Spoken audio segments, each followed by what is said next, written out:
मैं इमदाद सुमरो। गूंज तो है सदर मुमलिकत आरिफ अलवी के इंटरव्यू की, जिससे बचने के लिए इमरान खान ने कानों में रुई डाली हुई है, जिसने इमरान खान साहब के अमरीकी साजिश के बयानिए को धो डाला है, बल्कि झूठा करार दे दिया आरिफ अलवी ने।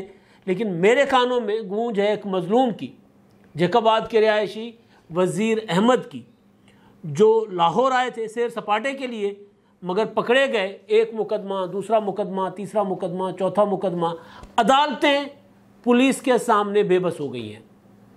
पहले मैं जैकबाद के रिहायशी की पुकार आप तक रखता हूँ। वज़ीर अहमद नाम मैंने जैसे पहले बता दिया। जैकबाद की तहसील है ठुल, उसके ये रिहायशी हैं और उनका कारोबार जो है रेंट कार की गाड़ियाँ और छोटा मोटा प्रॉपर्टी का, रियल इस्टेट का। छोटे इलाकों में तहसील हेडक्वार्टर तक, और सिंध की वो तहसील जो सैलाब में डूबी हो मुकम्मल, तो उसमें कितना एक कारोबार इस वक्त होगा उसका। तो बहरहाल वाक़या कुछ यूँ है कि उन्होंने गाड़ी ख़रीदी थी, फैसलाबाद की गाड़ी थी, कार थी GLI। 2021 में वो जब लाहौर आए तो वो गाड़ी एंटी व्हीकल लिफ्टिंग स्क्वाड ने टेम्परिंग के इल्ज़ाम में या टेम्परिंग के शुबे में वो पकड़ ली और गाड़ी अपने कब्ज़े में ले ली। ये जो साहब है वज़ीर अहमद साहब, वज़ीर अहमद सर की, वो अपने वकील के ज़रिए अदालत चले गए। अदालत ने गाड़ी की सुपुर्दारी दे दी 4 तारीख को, 4 अक्टूबर को। ये अभी 4 अक्टूबर यानी 7 दिन पहले गाड़ी की सुपुर्दारी का ऑर्डर कर दिया। यानी फ़ैसला जो है वो आ गया वज़ीर सरकी के हक़ में, वज़ीर अहमद सरकी के हक़ में। वो गाड़ी की सुपुर्दारी लेने पहुँचे मुस्तफ़ा टाउन थाना। वहाँ पर उनको जो उनके वकील और वज़ीर के जो लवाहिकीन इल्ज़ाम लगा रहे हैं कि वहाँ पर उनसे रिश्वत मांगी गई, रिश्वत के लिए मुंह फाड़ दिया गया कि जी रिश्वत दे दे, पैसे दे दे। तो उन्होंने कहा कि जी हम तो सैलाब में डूबे हुए हैं भाई, अदालत में मामला चल रहा था, मुकदमा था, तो वो आए, हम कोई मांग तांग के कर्जा शर्जा लेके, किराया लेके यहाँ पहुँचे और हमारे पास कोई 10, 15, 20 हज़ार हो सकते हैं, इससे ज़्यादा पैसे हमारे पास नहीं हैं। तो बहरहाल मामला ज़ाहिर है, पैसे के बगैर अगर पुलिस को आप इनकार करो और पुलिस पैसे के बगैर काम करे, मतलब ये तो कभी कभी होता है, अक्सर नहीं होता। तो हुआ ये कि उनको थाने पर बिठा दिया गया और सांदा थाने का एक मुकदमा है, ये आपके स्क्रीन पर ये सारी चीज़ें आ रही होंगी, आ जाएंगी। सांदा थाने का एक मुकदमा है, FIR है मोटरसाइकिल की चोरी की। और ये मोटरसाइकिल की चोरी का मुकदमा जो है उसमें उनको शामिल तफ्तीश कर लिया गया। ये 20/8 का मुकदमा है, 2022 का 20/8 का। उसमें उनको शामिल तफ्तीश कर लिया गया, गिरफ़्तार कर लिया गया। आप तो चोर हैं, आप तो चोरी में मुलविस हैं। उन्होंने कहा यार मैं तो अभी मतलब सुपुर्दारी लेने के लिए मैं आया हूँ, 2021 में आपने मेरी गाड़ी पकड़ी थी, अदालतों में मैं चक्कर काट रहा हूँ, अब मैंने गाड़ी ले ली है अदालत से, अदालत ने मेरे हक़ में फ़ैसला दिया, आप मुझे चोरी के मुकदमे में अंदर कर रहे हो। अंदर हो गए जी। वकील इनके चले गए हाई कोर्ट।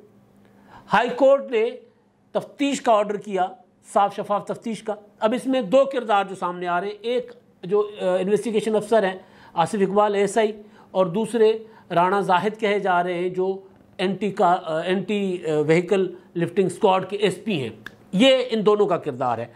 अच्छा, ये जो वकील और उनकी जो FIR है, उसको जो उनका जो मुकदमा है अदालत में, अदालत ने कहा कि जी इन्वेस्टिगेशन करें प्रॉपर। इन्वेस्टिगेशन में वो जो मुद्दई था सांदा थाने वाला, यानी जिसकी बाइक चोरी हुई थी, जिसकी चोरी में इसको इन्वॉल्व करने की कोशिश की गई वज़ीर को, उसने आकर बयान हल्फी दिया। ये बयान हल्फी स्क्रीन पर आ रहा है। इनका नाम है मोहम्मद अली खान साहब, वलद मोहम्मद अजीम खान, सकना गुलशन रावी, लाहौर। इन्होंने आकर बयान हल्फी दिया। इन्होंने कहा कि जी ये मेरा मुलजिम नहीं है, पुलिस ने मुझे ज़बरदस्ती कहा कि जी इसके ऊपर आपने बयान देना है, मेरा ये मुलजिम नहीं है, ये बेगुनाह है, बेकसूर है। ये बात उन्होंने अदालत में भी की और ये बात उन्होंने इन्वेस्टिगेशन में भी की, जिसकी बुनियाद पर उनको बरी कर दिया गया वज़ीर को। अच्छा, बरियत के बाद फिर क्या होता है जी, फिर ज़ाहिर है पैसा चाहिए। अब मसला बन गया अना का, और कहा जा रहा है कि जी राणा जाहिद साहब जो हैं उनकी तसल्ली नहीं हो रही थी। उन्होंने मज़ीद 5, होना तो ये चाहिए था कि जब अदालत ने बरी कर दिया तो रिहाई हो जाती। मज़ीद 5 चोरी के मुकदमों में जो शहर के मुख्तलिफ इलाकों से मोटरसाइकिलें वगैरह चोरी हुई थी, उनमें उनको शामिल तफ्तीश करके उनको हिरासत में ले लिया, उनकी गिरफ्तारी डाल दी। गिरफ्तारी डालने के बाद फिर ये कल अदालत गए। तमाम अदालतों से जो मुतल्लिका अदालतें थी वहाँ से 5 के 5 मुकदमों में ज़मानत हुई। आज रिहाई के लिए वकील जो हैं मलिक रिजवान साहब, वो ये बता रहे हैं कि हम रिहाई के लिए जब रोपकार लेकर मुतलका जेल पहुँचे तो वहाँ हमें बताया गया कि जी आपका बंदा तो यहाँ है ही नहीं, आपका मुलजिम तो यहाँ पर, आपका मुवक्किल तो यहाँ पर है ही नहीं। जिसके बाद उन्होंने मिसिंग पर्सनस का जो पाकिस्तान गवर्नमेंट ने बनाया हुआ है प्रोफार्मा, उसमें उन्होंने प्रोफार्मा डाल दिया वज़ीर का मिसिंग पर्सनस पे। तो फिर सारा दिन, और मैंने भी मुसलसल में भी इस मामले को फॉलो कर रहा था, मैंने भी ट्वीट कर रहा हूँ मैं सीएम साहब को मेंशन करके, वज़ीर दाखिला डोगर साहब जो हैं उनको, हाशिम डोगर साहब को मेंशन करके, आईजी पुलिस, सीसीपीओ लाहौर सबको मेंशन करके कल रात से हम ट्वीट कर रहे हैं, क्योंकि नज़र आ रहा था कि इरादे क्या हैं। पुलिस हिसाब बराबर करना चाह रही है, कोई ना कोई गड़बड़ करेगी। तो बहरहाल तो ये उन्होंने मिसिंग पर्सन की जो प्रोफार्मा फिल कर दिया, और उसके बाद ये हुआ कि पता चला, थोड़ी देर पहले पता चला मुझे, जब ये व्लॉग कर रहा हूँ उससे आधा पौना घंटा पहले पता चला कि जो उनको मिल्लत टाउन थाने में एक और चोरी हुई थी, उस चोरी में उनको मुलविस कर दिया गया। अच्छा, अब मैं दिलचस्प बात, क्योंकि इन्वेस्टिगेशन करके ही मैं बात कर रहा हूँ, होता है इंसान, जाहिर है कोई सारे लोग आंखें बंद करके तो हमें यकीन किसी पर नहीं करना चाहिए। तो मैंने कहा शायद वज़ीर साहब जो हैं वो यहाँ पर बैठकर इस तरह की वारदातें करते हों, आते हों, वारदात करके निकल जाते हों।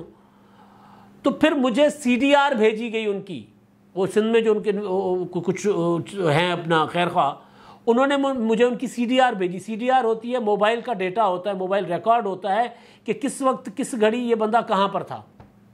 जिन दिनों की एफआईआर से वो तो सिंध में था वज़ीर। अब ये इतना बड़ा जुल्म है, आप सोचें कि एक बंदा सैर सपाटा करने लाहौर आया हुआ है, गाड़ी जो थी, वो जो टेम्परिंग वाली गाड़ी का इशू था, वो उसका मैं आपको बताता हूँ उसका क्या बना था। वो जो यानी जिससे बंदे से उन्होंने गाड़ी ख़रीदी थी वज़ीर साहब ने, वो गाड़ी, उस बंदे ने बताया कि जी मेरी गाड़ी किसी ज़माने में चोरी हो गई थी, मेरी गाड़ी मुझे वापस मिली थी, उसके बाद मैंने उसको फ़रोख्त की है, प्रॉपर रजिस्ट्रेशन के साथ फ़रोख्त की है। तो मामला क्लियर हो गया था, तो अदालत ने वो गाड़ी सुपरदारी पर दे दी थी। लेकिन क्योंकि पेट नहीं भर रहा तो ये जुल्म है। और अब इमरान खान साहब जो लॉन्ग मार्च करने जा रहे हैं, कौम को आज़ाद करवाने जा रहे हैं, हकीकी आज़ादी दिलवाना चाहते हैं, ज़रा इस तरफ भी देख लें। उनके वज़ीर आला का पता नहीं वो कहाँ बैठे हुए हैं, सिस्टम का पता नहीं क्या चल रहा है, और थाने बिके हुए हैं पंजाब के, एक एक चीज़। लिहाजा जो थाने बेचते हैं या जो थाने ख़रीदते हैं, उन्होंने माल तो बनाना है तो इस तरह बनाते हैं। तो फिर इस तरह, ये तो एक जो मेरे पास केस आ गया, पता नहीं कितने इस तरह के केसेस होंगे। तो बहरहाल मेरी अपील है चीफ जस्टिस ऑफ पाकिस्तान से, chief justice Lahore high court से, वज़ीर आला परवेज़ इलाही साहब से, हाशिम डोगर साहब से कि इस मामले को देखें, आईजी पंजाब से, सीसीपीओ से। ये छोटा मामला नहीं है, ये मामला बढ़ सकता है। ये मामला मतलब इस तरह एक मतलब अदालतों से, मतलब एक एफआईआर से बंदा बरी होता है, दूसरी में, दूसरी से बरी, तीसरी में, तो पता तो चले कि किसकी आग नहीं बुझ रही इंतकाम की, और इंतकाम है क्या। जैकबाद के बंदे का लाहौर में किसी के साथ क्या दुश्मनी होगी, मतलब जिसका यहाँ पर कोई नहीं है, उसके थाने मुलाकातों के लिए कोई नहीं जा रहा, वकील है जो वकील जब उसकी गाड़ी की सुपरदारी के लिए जो उसने वकील किया था। तो इतना बड़ा जुल्म जो हो रहा होता है पुलिस का, और उस पर हमारी अदालतें, ज़ाहिर अदालतें तो ज़मानतें दे रही हैं, यानी अदालतें ज़मानतें दे रही हैं, बंदा रिहा नहीं हो रहा। तो सोचें कि पुलिस अदालतों से भी कितनी ताकतवर है। अच्छा जी, अब मैं आता हूँ वो जो गूंज जो है आरिफ अलवी के इंटरव्यू की गूंज जो इमरान खान साहब के कानों में है।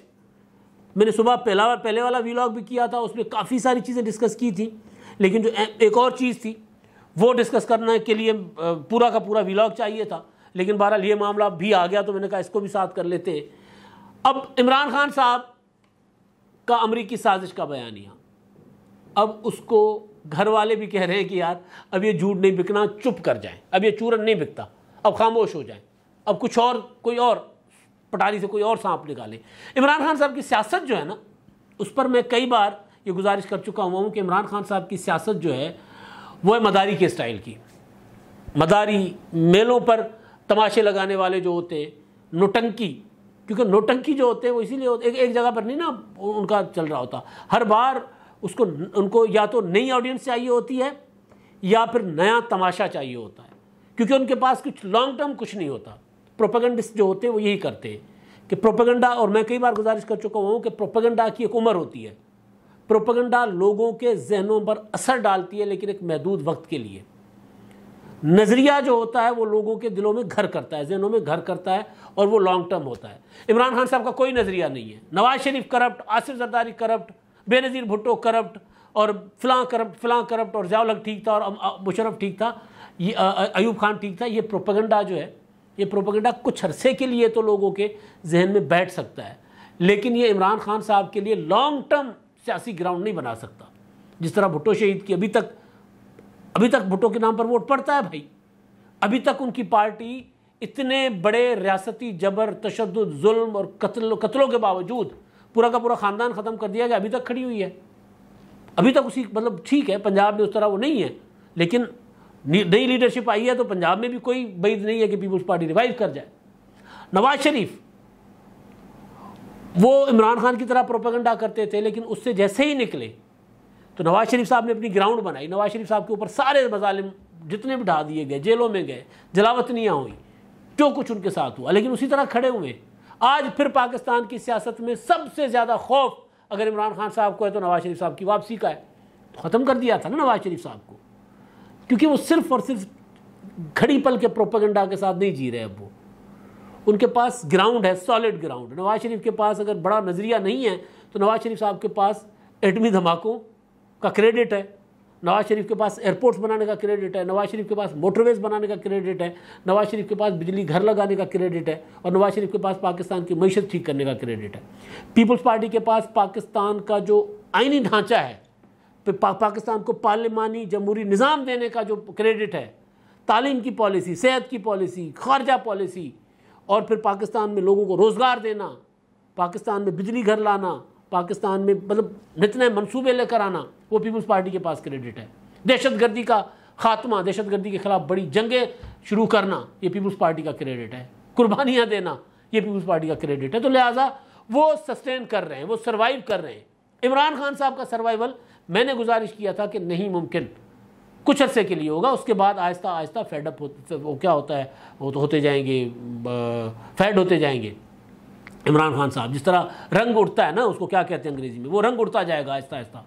तो इमरान खान साहब उन्होंने जो अपनी हुकूमत गिराने के ऊपर अमरीकी साजिश का बयानिया बनाया था, वो अमरीकी साजिश का बयानिया बिल्कुल इसी तरह था जिस तरह मदारी पुराने मेले की अगली, हर साल मेला लगता है ना, तो जो पिछले साल मदारी ने हमें बचपन में तमाशा दिखाया था ना, तो इस साल हम जब जाएंगे कि मदारी वही तमाशा दिखा रहा है तो हम कुछ दिए बगैर निकल जाएंगे और ज़्यादा टाइम नहीं मदारी के पास रुकेंगे। हर साल इस ख्वाहिश के साथ बंदा जाता है मदारी, या फिर एक मस्खरे जो है ना मेले में गोल दायरा बनाकर वहाँ पर अपना तमाशा लगा कर बैठे होते हैं, मजाक तंजो मजाक कर रहे होते हैं कॉमेडियंस। तो वो कॉमेडियंस जो हैं वो हर साल लोग इसीलिए उसके पास जाते हैं जो हर साल नया एटम लाता है। तो इमरान खान साहब उसी तरह की सियासत कर रहे हैं, उनको हर 2 महीने के बाद नई एटम चाहिए होती है। अब मसला ये है कि जिस बुनियाद पर इमरान खान साहब ने ये तहरीक बड़ी खड़ी की, हकीकी आज़ादी की तहरीक, उसकी बुनियाद ये थी कि जी मेरे खिलाफ तहरीक अदम एतमाद जो है वो अमरीकी साजिश है। मैंने क्योंकि अमेरिका को एब्सोल्युटली नॉट कहा था, जो कि नहीं कहा था, बाद में खुद मान के नहीं मैंने अमेरिका को नहीं कहा था, मैंने तो कहा था वो एक इंटरव्यू में पूछा गया आपसे अड्डे मांगे, नहीं अड्डे तो नहीं मांगे गए थे मुझसे, लेकिन मैंने तो इंटरव्यू में कहा था। तो इमरान खान साहब का जो वो अमरीकी साजिश का बयानिया था वो एक नया मंजन था, क्योंकि इमरान खान साहब लोगों को पहले मंजन बेचते रहे कि नवाज शरीफ और आसिफ जरदारी करप्ट है, मुझे मौका दे। अच्छा जी मौका आ गया, लोगों ने तो नहीं दिया, लेकिन जिनको आजकल इमरान खान साहब उछल उछल कर पढ़ते हैं, जिनको उछल उछल कर न्यूट्रल कहते हैं, उन्होंने इमरान खान साहब को वो लेकर आए थे, तो उन्होंने तो मौका दे दिया। तो उन्होंने भी, मतलब वो बिलावल भुट्टो का जुमला मुझे याद आ रहा है कि जी मैं कप्तान से पूछता हूँ कि एम्पायर की उंगली पसंद आई, और एम्पायर से पूछता हूँ कि तब्दीली पसंद आई।